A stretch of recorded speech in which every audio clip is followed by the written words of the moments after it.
A secret report has exposed what changes everything in Africa. In a quiet district in Abidjan, Ivory Coast, was a full-scale foreign-backed spy base, not just to monitor, but to destroy the leadership of a neighboring country? Not a whisper. Not a rumor. A base. Built. Funded. Staffed. With names, money trails, and encrypted tech that pointed straight at a plan to eliminate Ibrahim Traoré. All the dots connected with the April 16, 2025, failed coup attempt in Burkina Faso. The international media blinked, yawned, and moved on. But the Burkinabe intelligence didn't. They pulled the thread. And what got exposed wasn't just a coup. It was a web of betrayal, espionage, and foreign orchestration so deep it could reshape the Sahel forever. So, what secret spy base has been caught in Ivory Coast? How did it function? And how did it operate to assassinate Ibrahim Traoré? In this video, let's find out.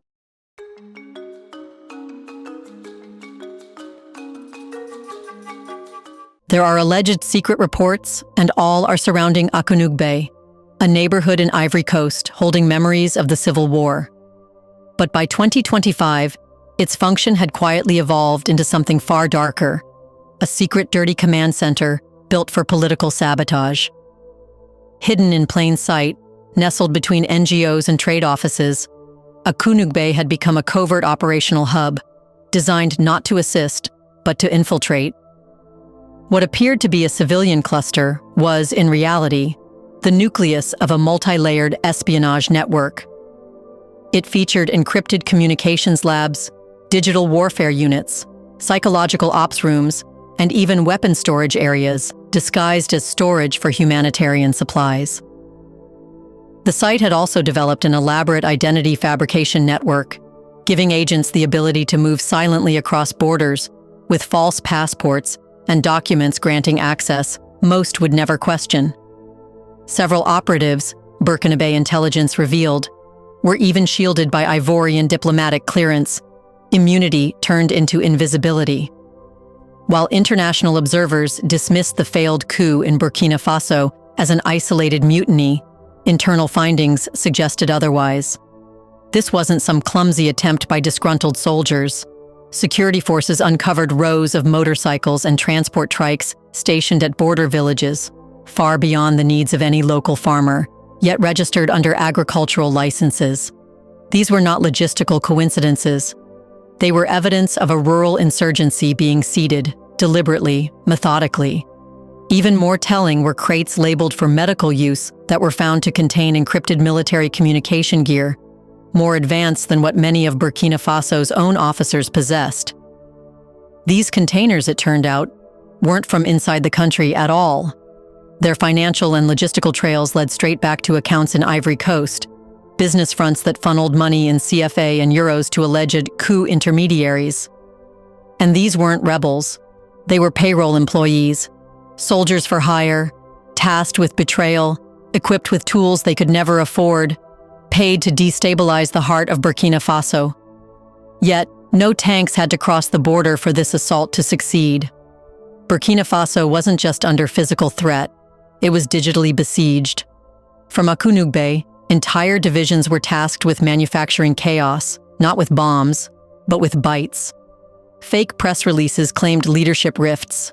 AI-generated videos circulated on social media, depicting President Traoré making statements he never said.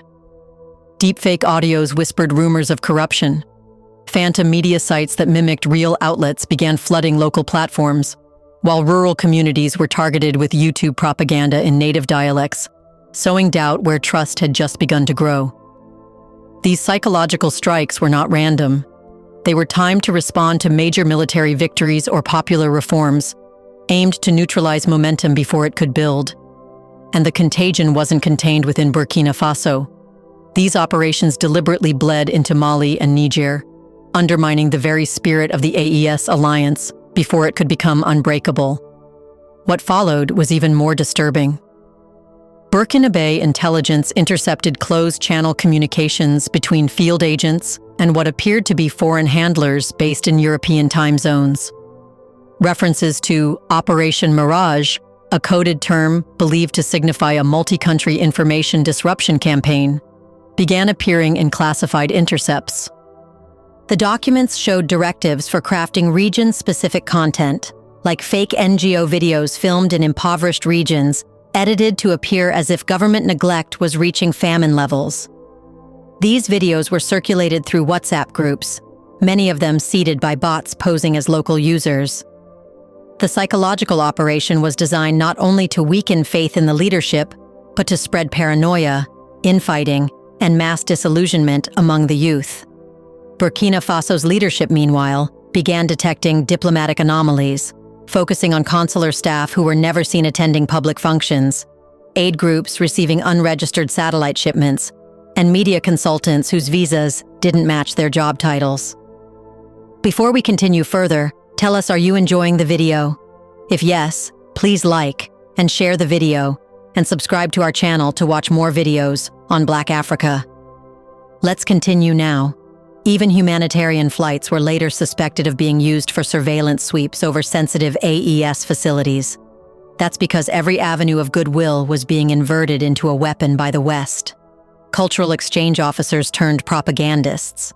Charity meetings morphed into recruitment interviews. The lines between spy, diplomat, journalist, and mercenary began to blur until espionage wore the smiling face of development aid. But as the pressure mounted, Burkina Faso didn't collapse.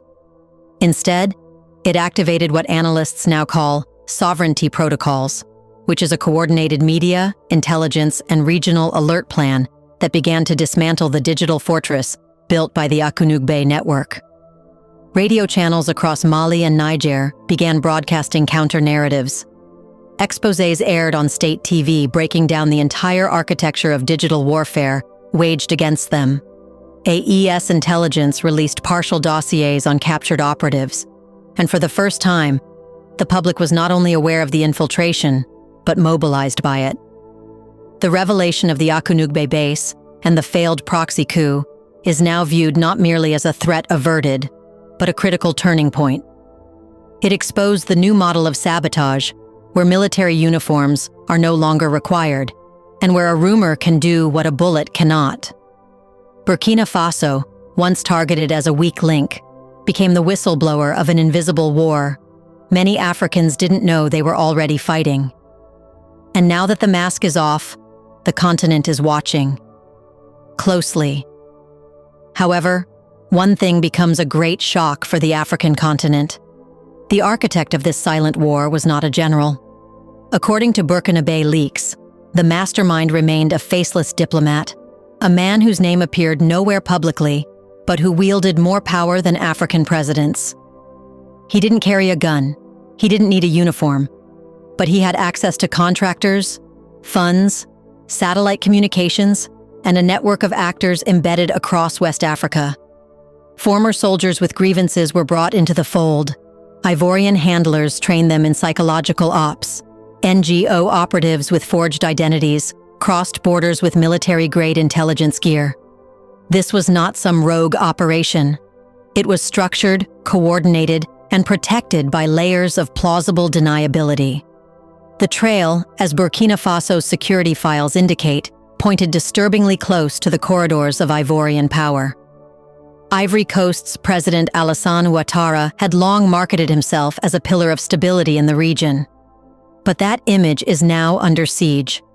Ouattara's government is being implicated, not for direct aggression, but for enabling the existence of a spy base designed to destabilize a neighboring sovereign state.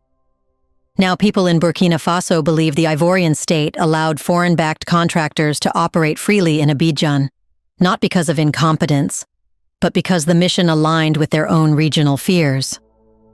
Traoré is not just an adversary in their eyes. He is a symbol of the anti-colonial model that threatens the foundations of the Francophone elite. He doesn't beg for aid. He doesn't ask Paris before acting.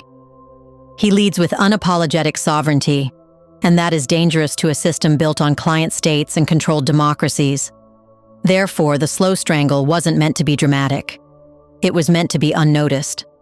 The plan was never to overthrow Traoré overnight, but to chip away at his legitimacy. Undermine his reforms with fake statistics, leak documents suggesting financial misconduct, whisper to the press, encourage cracks in his alliances, divide the AES before it could become Africa's first successful anti-colonial military bloc. This wasn't an old-fashioned invasion. It was digital neocolonialism, narrative warfare weaponized by foreign-backed intelligence. Now, France, of course, denies any involvement. But inside Burkina Faso's intelligence community, the pieces are aligning. Funds used in the operation were traced back to accounts with links to French financial entities. Some of the disinformation patterns matched historic propaganda templates used in French counterinsurgency efforts during the Algerian War. And most damningly, the architecture of the Akunugbe spy base bore all the hallmarks of French military intelligence doctrine. Nothing definitive has been published, but that's the nature of these wars. It's called plausible deniability. For Burkina Faso, the evidence doesn't need to shout. It whispers persistently in the same direction. France is still playing chess in West Africa, only now it's using proxy hands. So why this level of effort, this network of secrecy, just to neutralize one young leader? Because Traoré is no longer just a military captain. He has become the living antithesis of decades of dependency. He is the man proving that an African state can stand without IMF strings, that Africa can refine its own gold, build its own steel, export its own branded goods, and fight its own wars. For the West, Traoré's success isn't just a political risk. It's an ideological threat. It shatters the myth that African countries must perpetually be recipients, not architects. It undermines the psychological colonialism that still governs global finance and diplomacy. And so they sent in the shadow soldiers. They wrote fake headlines. They seeded betrayal with CFA deposits. But what they didn't account for was this. Burkina Faso didn't flinch. It didn't just survive. It retaliated. It exposed the plot. It traced the money. It shamed the operatives. And most of all, it turned the attack into proof of just how threatened the old world is by an Africa that thinks for itself. What do you think? What if there are similar secret bases in Ghana, Senegal, or Benin, and the leadership of those countries don't know about them? What if operatives are now moving to Togo? In the comment section below, share your thoughts on what if this entire network isn't about Burkina Faso, but about stopping African unity itself? Do you want to watch more videos like this one? If yes, subscribe to our channel and press the bell icon next to it. We bring videos on Black Africa, its history, rich arts and culture, and things the world should know about. Thanks for watching, and until the next video, stay tuned.